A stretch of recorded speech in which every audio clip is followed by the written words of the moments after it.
for the UNX News.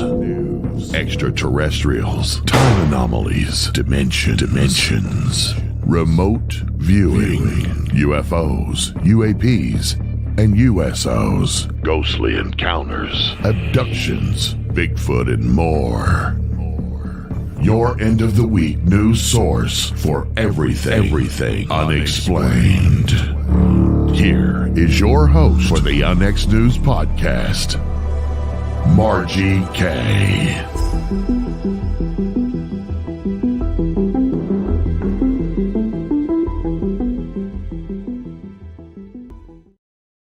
Good evening, everyone, and welcome to UNX News. I'm your host, Margie K., and we're here every Friday at 6 p.m. Central, 7 p.m. Eastern. We've got the latest magazine out, UNX Magazine. If you are a subscriber to the UNX Network, which you can get for free at unxnetwork.com, you will receive a free digital copy of the magazine monthly. And if you're an X Club subscriber, you will get a printed copy in addition to the digital copy quarterly. So check this one out. It is really interesting. There's a great article in there by Dan Terry about Jack the Ripper and some other great stuff as well. Now, I've got an announcement about XCon coming up. I told you to save the dates for October 13th to 15th. Well, that has been changed. We had some problems with the venue. We've changed to a bigger and better venue, and the new dates are October 30th, 31st, which is actually our second anniversary for the NX Network, and November the 1st, and that is going to be at the Oasis Conference Center in Springfield, Missouri. Watch for more information coming on that very soon. I will have some things out to you next week. My guest this evening is Rhonda Burton. She has always had an interest in the paranormal since listening to ghost stories told by her grandfather. That interest led her to co-founding the Arkansas Ghost Catchers in 2007. Then in 2011, she founded the Arkansas Paranormal Expo, which is a benefit for the MacArthur Museum of Arkansas Military History. She's been featured on Biography channels, My Ghost Story, and Exploring Arkansas, Hauntings of Arkansas.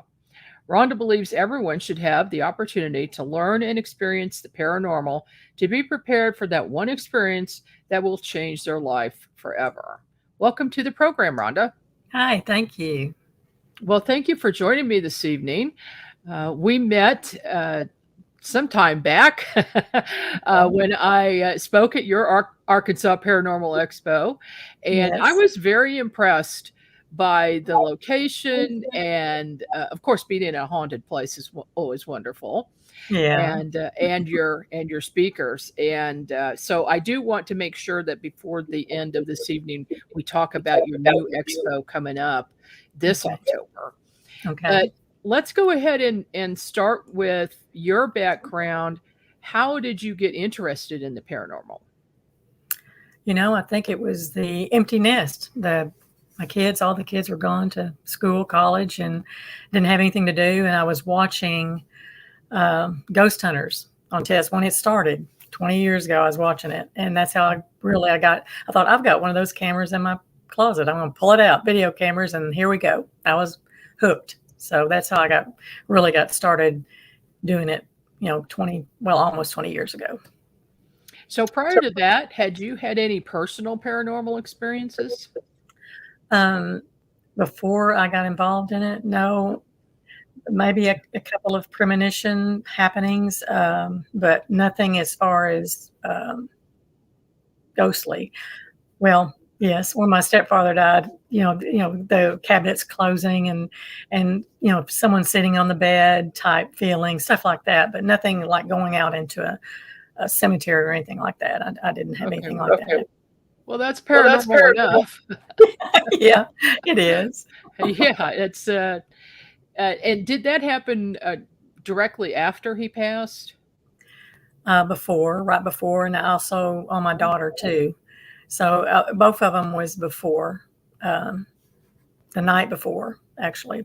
probably on my daughter. It was not. It was probably 2 months later, but my stepfather, it was the night before. Oh So my. within 6 hours, I would say. So you got this group together, and how many people are involved with you? Right now we have 5 women. We're an all-women group, and we do more of the teaching and fundraisers for different historic locations, old stay houses, and the MacArthur Museum being the main ones that we've supported over the years. But every now and then we'll get to go somewhere, and it's new. So. And is that mostly in the Arkansas area? Yes. Uh-huh. Okay. Well, here is this is from your website, Arkansas Ghost Catchers. I like your graphic there. Yes, thank you. Let's talk about some of the places that you've investigated. Let's start with this one. Hanger House. It's a beautiful old home inside, and there was a ghost of Mrs. Hanger that supposedly haunts the place. They've seen her on the stairs, and I've got several good EVPs. Not anything. There was a man actually talking, responding to me, but not a female. But that was a beautiful. I love beautiful historical locations. I mean, and just about any location you go into like that, you can pick up someone coming through. The EVPs will come through. The spirits will come through for you. So now that one, how long was your investigation at that particular property? We went probably 2 or 3 times over a 2-year period. It was, you don't, if it really is a, like Curran Hall, the Little Rock Visitor Center, if it's something like that, that's so active, I like to stay on it. If I can be able to go to it continuously, like once a week or at least once a month, and you develop a opening or like establishing a relationship where they're used to you, and they'll easily come through for you when you're doing EVP work. So, or better. Mm-hmm. Now, what stands out about that location as far as your investigations go? Hanger House. Yes. Really, basically it was calm. I'm not going to say it was one of the more haunted locations that I've been to, and I'm sure people that live there, there's new owners there now, they could tell you a different story. And I did see, they sent me a couple of years ago, they sent me video footage of a security camera that is a blur of it's a man going across the dining room, and he's got overalls, he's got a beard, he looks like it was really amazing, but for them to be able to capture it, and they were in the house, and he just was it's like a blur, but you can see the very beginning of him. It really was a neat picture to see. Mm-hmm. But as far as being in there, sometimes you can go into a location and it will be absolutely nothing, it'll be so quiet, and then the next time you can go in there, it'll just be crazy.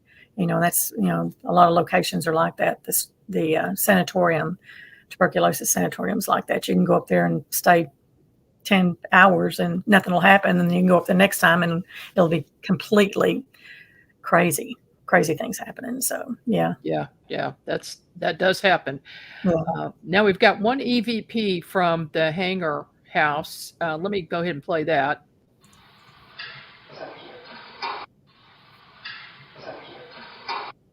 Back here.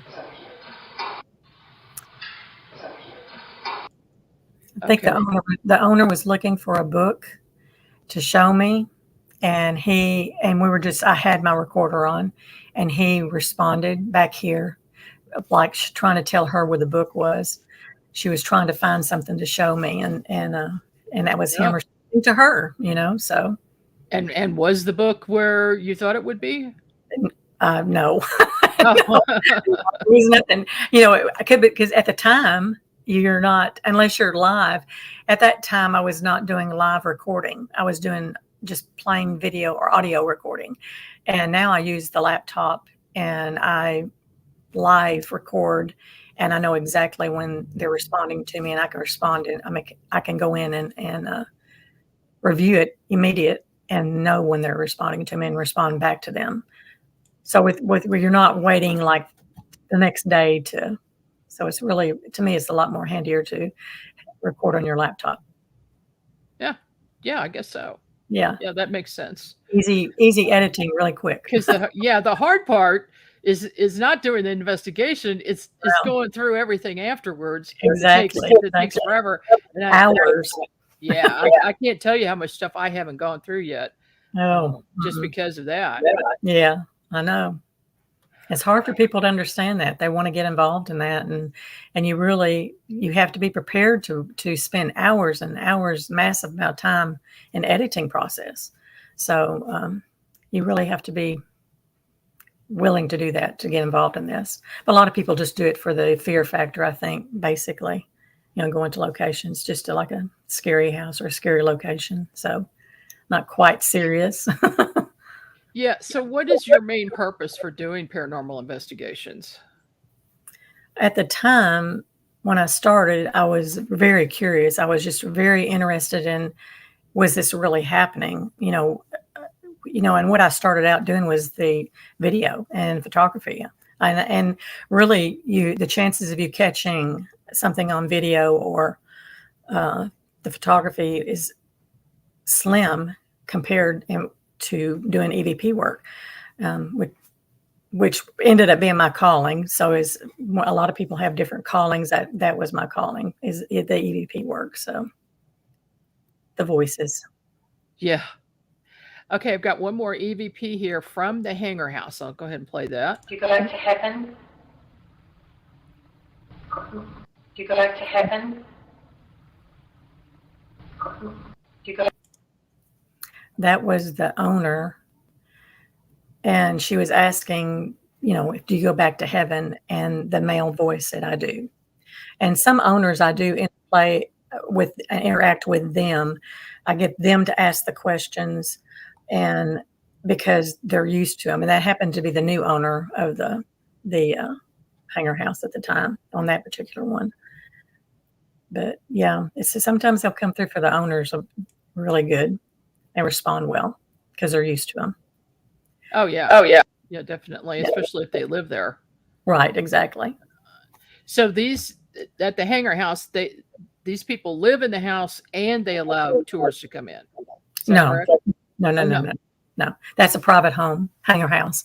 The current hall is a visitor center, and that's that you can go in at any time, because it's a visitor center. But it used to be a home. Hanger House, is definitely a private home. So. Okay. All right. And then here's another place that you've investigated. Tell us about that. Old State House. It was the first state capital of Arkansas, and it was amazing. I've always wanted to go in there, and got the opportunity a couple of years ago, it was COVID, was right before COVID hit.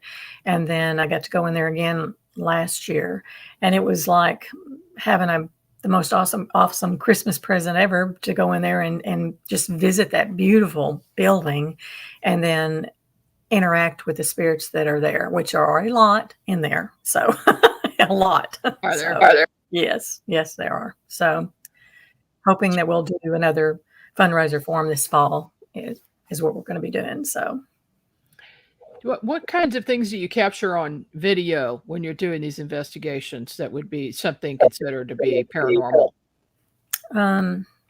Most, I would say 90% or more would be orbs. And there's so many people that don't believe in orbs, and then so many that, do. It just kind of is it. And it really is for people that don't understand, orbs it can be dust, and it can be water. It can be so many things. If there's a fan going, there's so many things can be happening that cause that orb, and they don't realize it, and they think it's a spirit orb. I have seen orbs actually interplay with people, interact with people, where they would come to them or go away from them, or they'll sit I've seen one sit right in front of someone on a chair and then turn around and dart off. So to me, that is interacting, and that has some kind of I don't know the word I'm trying to use. They're interacting with the person that's there. It's not dust floating around, and it's not, So I'm an orb person. So most people aren't. So I believe in spirit orbs. I said it.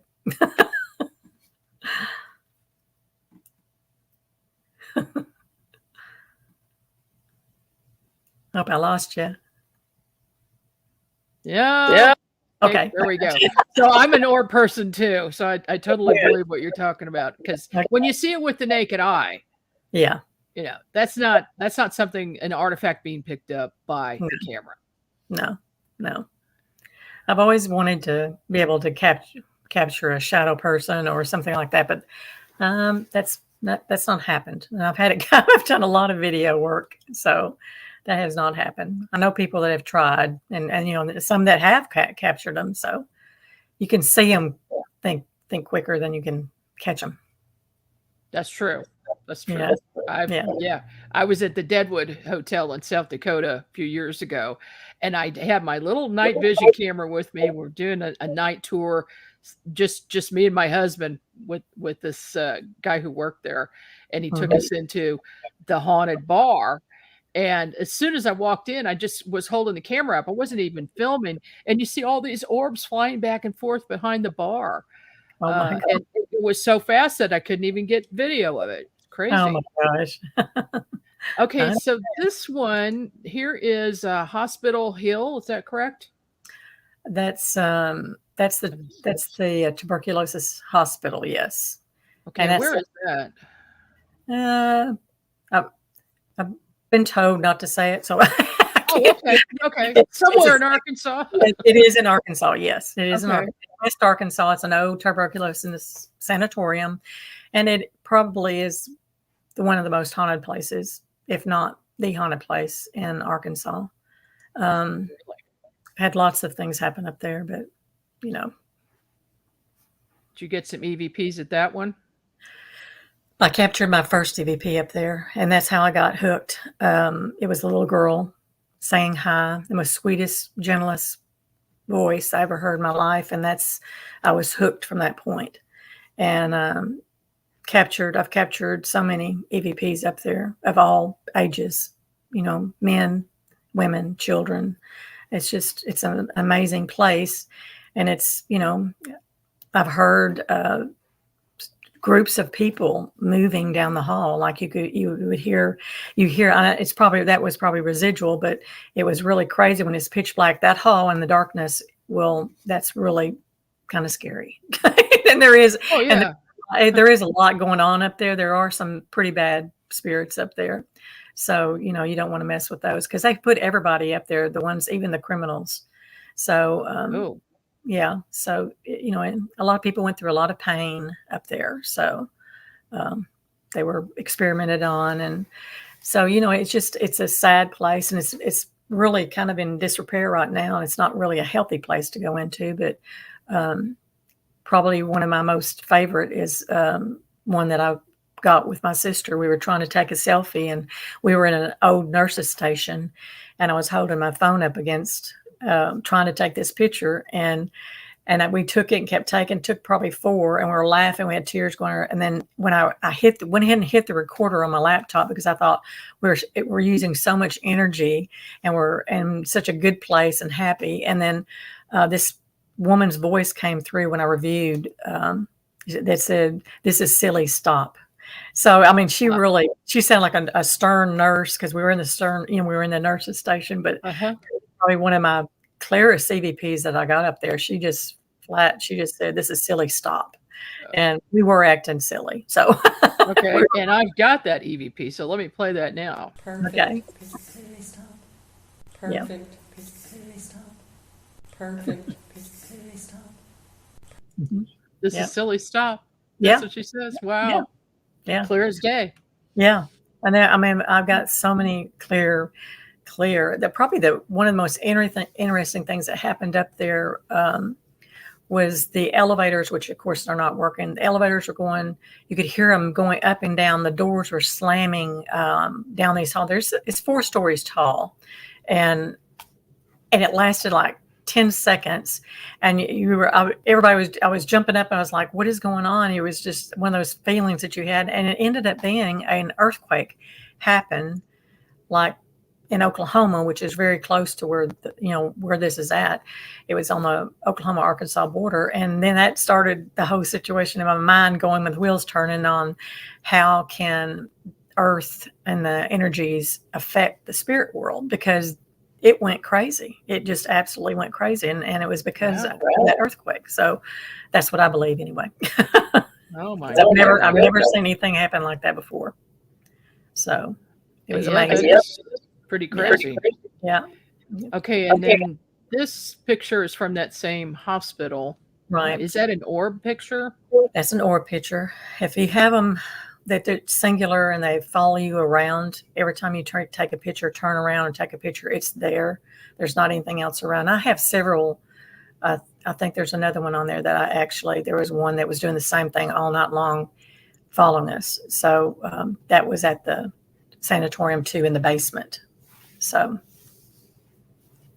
it's very interesting place. Wow.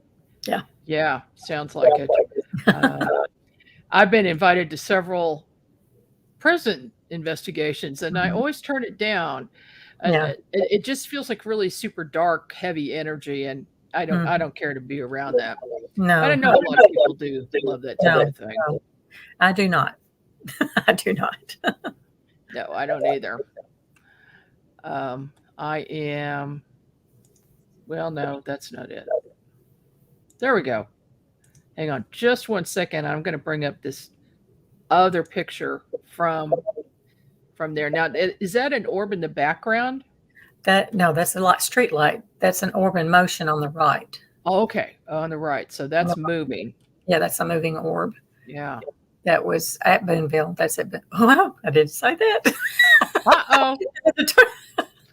That's at the sanatorium. Nobody go there. Nobody go to Boonville. Okay. So moving on here. Yeah, we've just got a couple of minutes before we're going to take the break. But what we're going to talk about right after the break is this place. What is this, Rhonda? That's MacArthur Museum of Arkansas Military History. So it's my first stomping grounds. That's where I had my first open investigation with about 50 people. And that's how I really got started, was there. And that's why I've devoted probably the last, a long time, 12 years raising money for it. We've rose, I can't even talk, over $50,000 for the museum through the expo for, Wow. So it's been a good thing. Yeah. That's great. Well, I bet they love you then.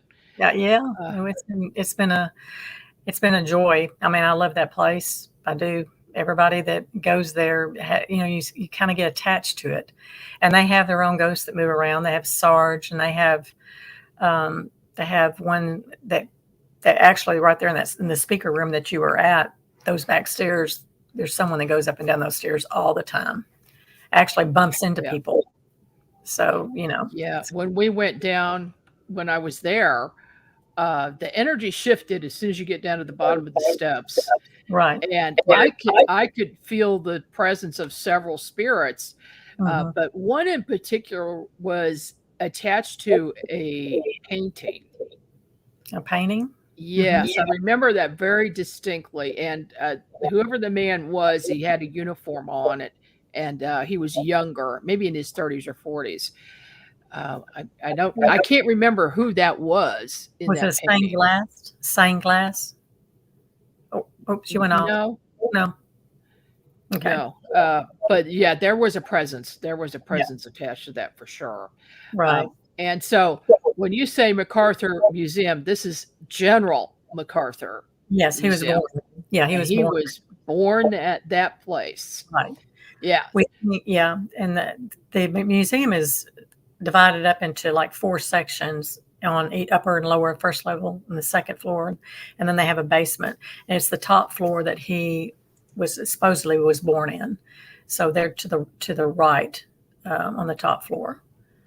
Basically, the room the speakers are normally in is where he was born, because it was divided into quarters. So, from what I understand, and it's a very interesting place. Whether you're looking for ghosts or not, it's a great place to visit. Oh yes, especially if you're into military history. Right. It has a little bit of everything in all wars in it. It's really, really neat. Yeah. to go into. Okay, That's well, we're up for a break, and we'll be back in just a couple minutes, and we've got more, and we're going to talk about the water method when we come back. See you Okay. right after this. Okay.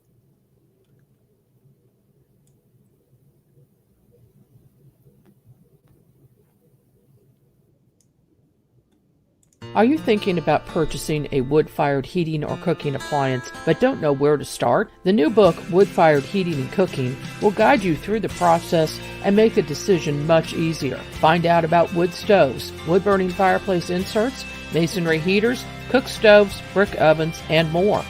Learn about operation and maintenance, buying and storing wood, even how to make your own charcoal.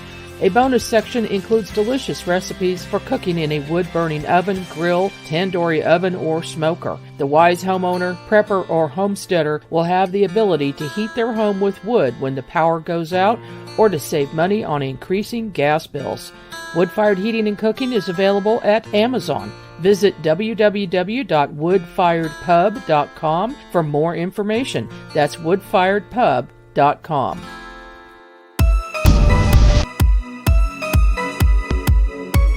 This is Margie Kay inviting you to check out the latest edition of Onyx News Magazine with thought-provoking articles about UFOs, extraterrestrials, cryptids, consciousness, and amazing photos of anomalous objects and more. And there's always a feature article by our managing editor, Lee Spiegel. Get a free digital issue with your free subscription to the Onyx Network, or get a printed copy with your X Club Gold subscription in the U.S. Visit onyxnetwork.com to see details. That's onyxnetwork.com.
Okay, Rhonda, we are back. This is Margie Kay with NX News, and speaking with Rhonda Burton this evening.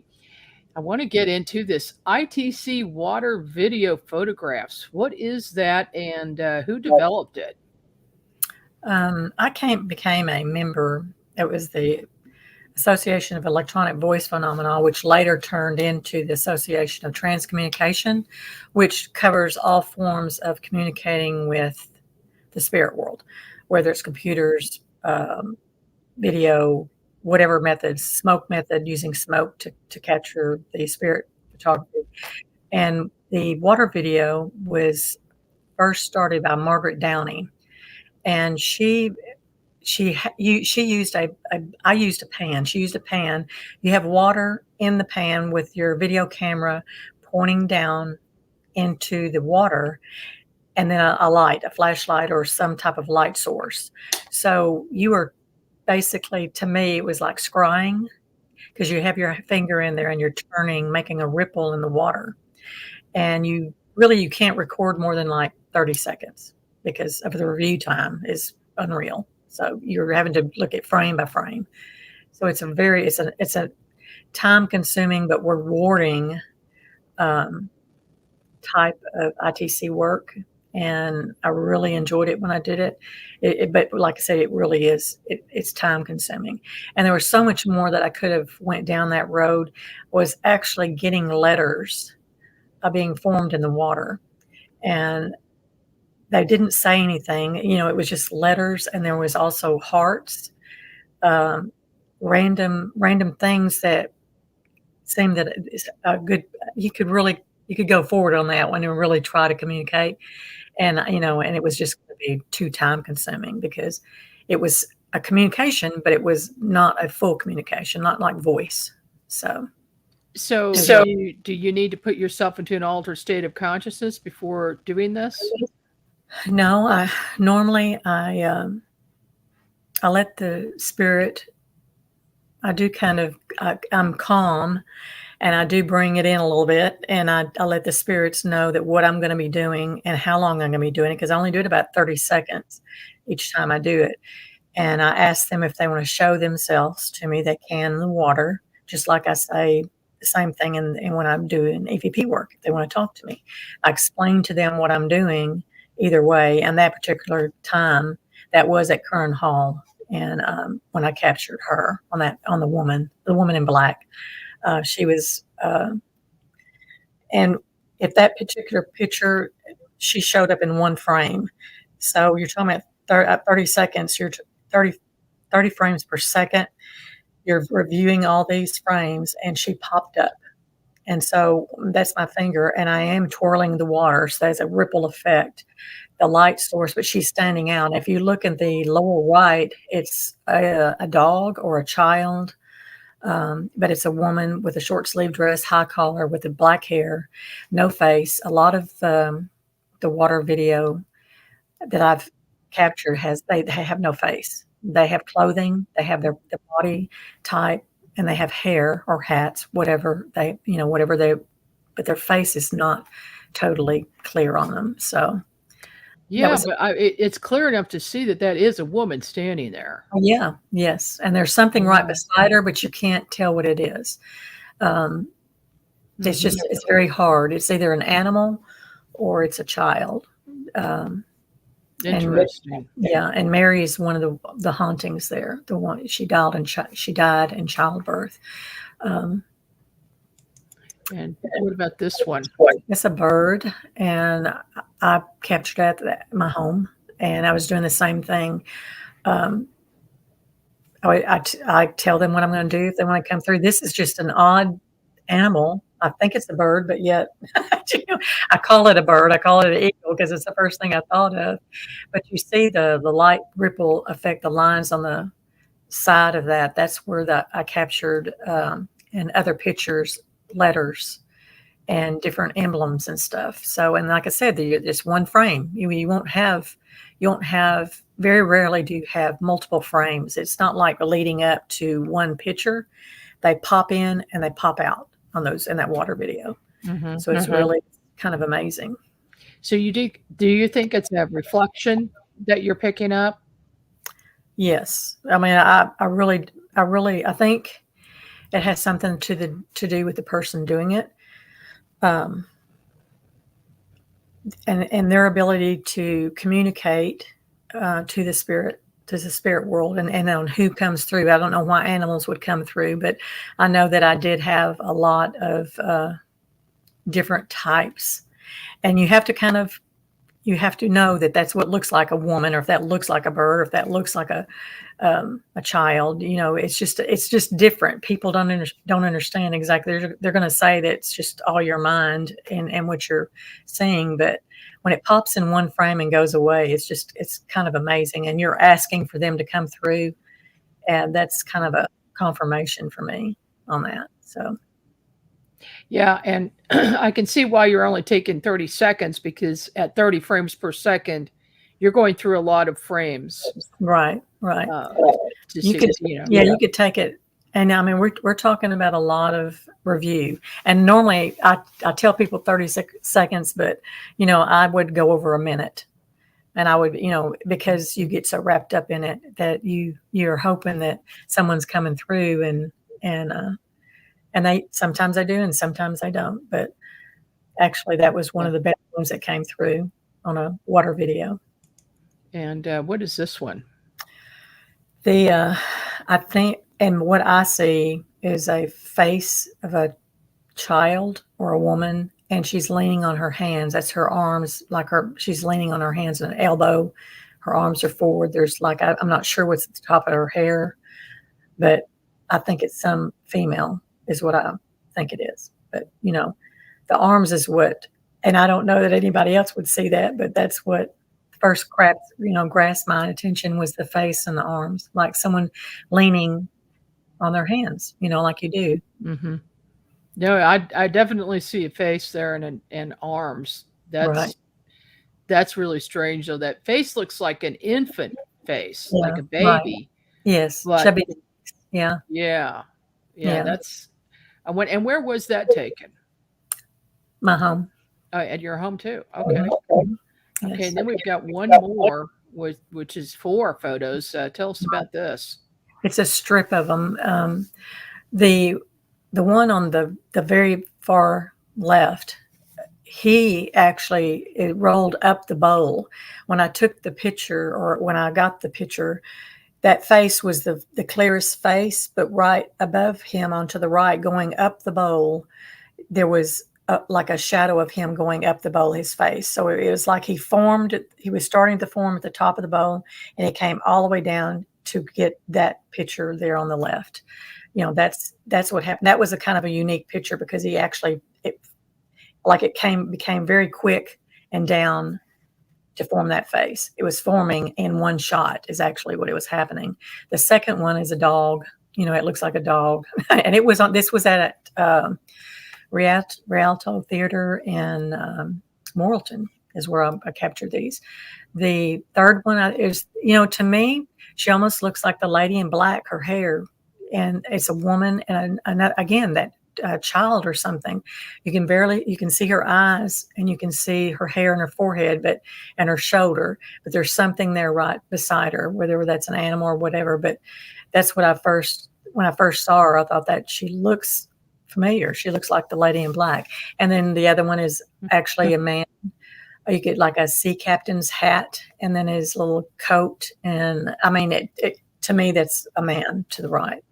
And something behind him, I'm not really sure. Yeah, it definitely looks like somebody behind him too. Right, yes. And that's what these all show up. They weren't captured on one time. These are 4 different water videos. So it was just formed into a strip of them. So, well, that is very interesting. I've heard of another method that's similar in finding a shiny object to take a picture of reflecting the sun. And then sometimes you get ETs or spirits to show up on something shiny outside in the sunlight. But yeah, I'm gonna definitely try this. I'll let you know how that works. Got ghosts at my office and at my house, so hopefully they'll. You can use that camera you've got. Yes, I'll use a camera that I'm not using right now. Exactly. Now, do you take video or stills? I started out I have the other members of my team take stills, and other members take video. We all take different, because what I totally focus on is EVP work, the electronic voice phenomena. That's what I tried that. There's no way you can, energy-wise, you cannot spread yourself that thin trying to do everything. And as it is, just doing sessions on the EVP work, it can be draining, especially if it's a very active location that tend to use your energy. So, you got to be careful. Oh, yeah, that's true. Mm-hmm. Yeah. Especially if you have a lot of it, they'll come after you. Yes. Yeah, I had a very strange incident at MacArthur that probably was one of the, I had 2. One was the piano that everybody can see when they come up there. I had my equipment knocked off of the piano onto the floor. I think it was attention getting. I don't think it was nothing to be, I wasn't frightened or anything. It was just it just startled me. The other thing was in the basement, I was doing an EVP session, and I don't know why, but I have a tendency to put my SB7. I use an SB7, and I have an SB11, but I do not. I stick to the SB7, and I had it up, holding it up, kind of in the air to try to get a good signal, and I had. I started getting physically ill, and then I had the on the back of my neck started crawling, and then it went all the way down my arm to the SB7, and then my head just instant like a migraine. So I dropped the SB7, and I said, okay, I gotta stop, because they were basically, and then I wish that I hadn't afterwards, because what would have happened, would they have came through differently on that SB7 and with a different message, but but they were physically using me at the time, so that wasn't really good, because they can be a little overwhelming if you're not prepared for it. And that's the worst scenario. Probably the most terrifying event happened in New York City, and I wasn't prepared for that at all. But what was that? It was pretty. I still to this day have no clue what happened to me, and it was up. My daughter had knew somebody that had an apartment in Brownstone on Upper East Side, and she lived up there for 10 years, and we had been sightseeing. I went back to the apartment, and I went to bed, and the last thing I remember, you could hear the subway underneath. You could hear it rumbling by, and you could see the light on the wall, and it was an old brownstone, and the blackness. My vision went totally black, and then I woke up. I couldn't move. I was on my right side. I couldn't move, and the only thing I can say, I was being pummeled by a strobe light, a light that was pummeling me, it was strobing. And then it was like I was being hit, but I couldn't feel it. And then it stopped. And I remember waking up, and I remember, and opening my eyes and seeing the wall with the shadows from the streetlights. And then I remember drifting back off again. The very same thing happened again. I froze. I couldn't move from my side, and the pummeling started again. And this time I saw like an unhuman, gately, something moving unhuman, very far away in my vision in that darkness. And then when I woke up again, I had tears coming down my face, and I had no clue what happened to me. So that I really today don't know what happened to me on that. I couldn't tell you. I blessed the apartment, did all I could, and I stayed in that apartment 3 more nights. And I did not, anything happened to me, and I can't believe I stayed in that apartment by myself 3 more nights, but I did, and nothing either. Yeah, and nothing happened to me again. Yeah. So that was probably the most terrifying thing that has ever happened to me. But, it could be, and I was not prepared. I was sightseeing. I was up there visiting my daughter, and I just happened to be in an old brownstone on Upper East Side. Yeah. So you never know. You never know. No, you don't. Carl asked a question in the chat. Have you had any spirits follow you home? No, none.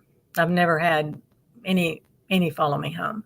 When I first started doing the EVPs, back when we first started, everybody said you can't record, you can't do anything in your home. You'll bring them home. I recorded for 4 years, 3 nights a week to develop but I was going a little bit deeper. I wasn't going into the realm of where the ghosts, where the earthbound were. I was trying to train to go above that, to try to get a higher level, and it was successful. And it was just not me; it was a group of people all over the world. But it was very exciting, and one of my more interesting things I've ever done in my life. So, well, yeah, sounds like it. So before we've got like about maybe 9 minutes left, let's talk about the Arkansas Paranormal Expo. When did Okay. you start that? It's 2011. So this is our 12th year. Yeah, 12th year. And all the money that the vendors pay, the people that come in and to see the speakers, admission, everything goes to MacArthur Museum. So it's been something that I've enjoyed it met so many wonderful people, vendors and speakers. And some of the speakers come back, most all of them come back every year because they love the expo, they love the museum, they love the feeling that you get when you come to the museum because it's special. So And who are some of your speakers and what are their subjects? let's see, Ken Gerhardt, he's a cryptozoologist and he's awesome. I really enjoy listening to him, and I think he's going to talk about Bigfoot in Arkansas. So, and then I think he's actually going to give some training. He's going to do a 101, I think, on Sunday. We have a new Bishop James Long. He's an exorcist, so that's going to be interesting. That's totally different than what we normally have, and so it's going to be very interesting. Listen to him. Carol Pate's one of our psychics. That's local psychics. That's world renowned, and she's got a huge following, and she's wonderful. And I have 10 speakers. Robert Swain, another Bigfoot. Martha Decker, she's from Texas. She's a Haunted Hill. She's a paranormal investigator. Mm-hmm. I have Eric Rentamaki. He's from oh goodness, I think he's from Michigan, and he's the one that had a UFO experience, and also he founded the Uperlights, the glow in the dark rocks. They're really nice. They're really cool.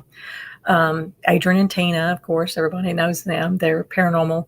They have their paranormal story, and Pat Fitzhugh has his paranormal story. Martha Ziegelmeyer, MUFON, she's awesome. Love her.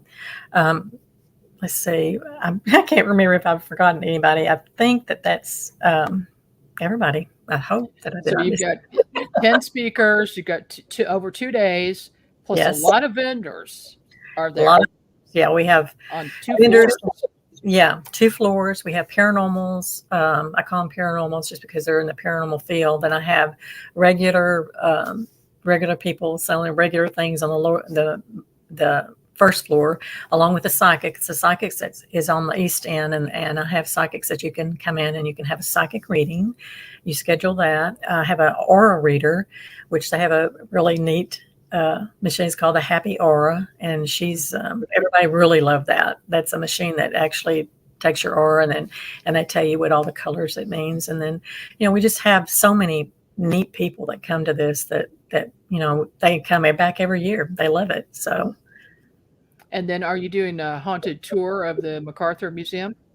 No, I've never done that because we've always had a special meet and greet the night before for the speakers and the vendors to set up early and went just a small meet and greet. So I would have to take that away, I think, to be able to have an investigation like that. But I've never done that. No.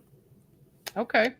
I know that a lot going on at the conference, and it happens to be right before XCon in Springfield. So if you're in the area, do both at the same time. Might as well just get it all done. Just plan on spending a week, take a week off of work and have some fun.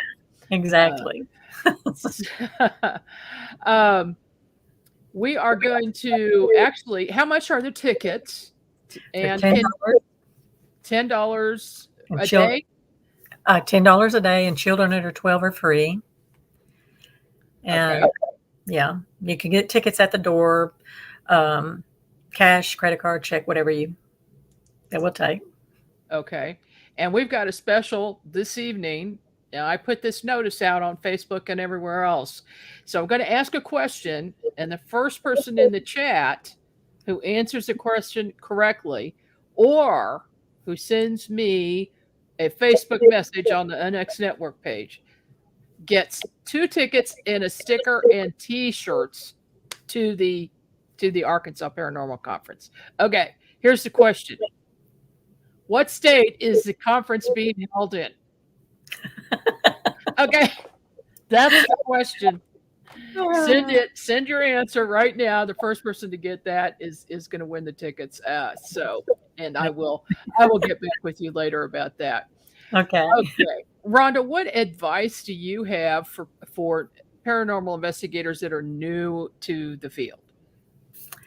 It's very hard for now to get in any location, so you really can't get into a location. I would say to research, to read a lot, and try to understand what you're getting into, and always be respectful, and do not be disrespectful. Do not go into a situation and try to taunt and try to bring about something that is not what you want to. Like attracts like, so you should be respectful. Most definitely. What do you do to prepare before you go into a place that you know is haunted? We do. We have grounding bracelet stones, and we do a prayer before we go into locations. Prayer afterwards, cleanse. To try to keep from. And I've never had anything come home, but you never know.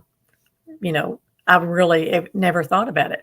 I think that if you have a frame of mind that you think something's going to come home and you're going to bring something home, you'll bring it home, because you've got that in your head, So, and I don't believe in being any type of drinking and doing things like that. And this is not so good either. I don't. You really should be in your mind at all times. So you really should be prepared at all times. Most definitely. How do you feel about people taking their children on ghost hunts? This has just started happening. All along I was always approached by families that had psychic children, and I was at loss to know what to do. And it was fascinating because you don't know what to tell them, because there's no place for a child to learn. And then all of a sudden now, because of all the shows and everything, the kids are really, really into ghost hunting, into Bigfoot and everything. Mm-hmm. I've actually, when I've done classes at MacArthur Museum, that I've had children come. If the parents bring them and then I can't. They're wanting to bring that. Normally it would be under 18, but if they say that they're going to bring their children, they want to bring their children, and it's okay for them, then we let them come, because you just don't, you might have the next person that could be really awesome and do some great things in the field, Well, especially if they're psychic. Yes. There are a lot of psychic kids now. And you just don't, that's sad. I really don't know how to help them. And you just don't, you don't know how to help them. And I've had stories of children that just see so much, and they've had to learn at a very young age how to protect themselves. And so it would be a good thing to have that knowledge on how to prepare children. So. Yeah. I know there are a few people who do it. That's something that's kind of been on my mind for a while. Right. Because they do really need some training, and especially when the parents don't know what the kid is talking about, they're at a loss. They don't know what to do, where to turn. So, right. Yeah. I've had a family that very supportive of their children, and they're well grounded because the parents supported them. Mm-hmm. The ones that don't support, I think, are the harder on the children. So. Okay. What is the website for the expo? It's www.arkansas.paranormalexpo.com. Okay. And how about your ghost hunting website? It's www.arkansasghostcatchers.com. And catchers is not as in catching like like the movie Ghostbusters. It's catching on film. That's what I keep telling people. People ask me, what do you do with them when you catch them? I said, I'm catching them on film. I'm catching them on audio. I'm catching them on, You're not trapping the ghosts. No. Yeah. That's it. That's good. Yeah. But I love the water method idea. That's great. Love what you're doing. and you have a Thank really good attitude about it. And I just wish you all the best luck in your ghost hunting and also with the expo. I'm sorry I can't be there this year, but maybe next year. you. Okay. Hope you All can. right. Okay. Thanks for having me. Okay. Thank you so much, Rhonda. You're welcome. Rhonda Burton with the Arkansas Paranormal Expo. And this is Margie K. We'll see you here again next week.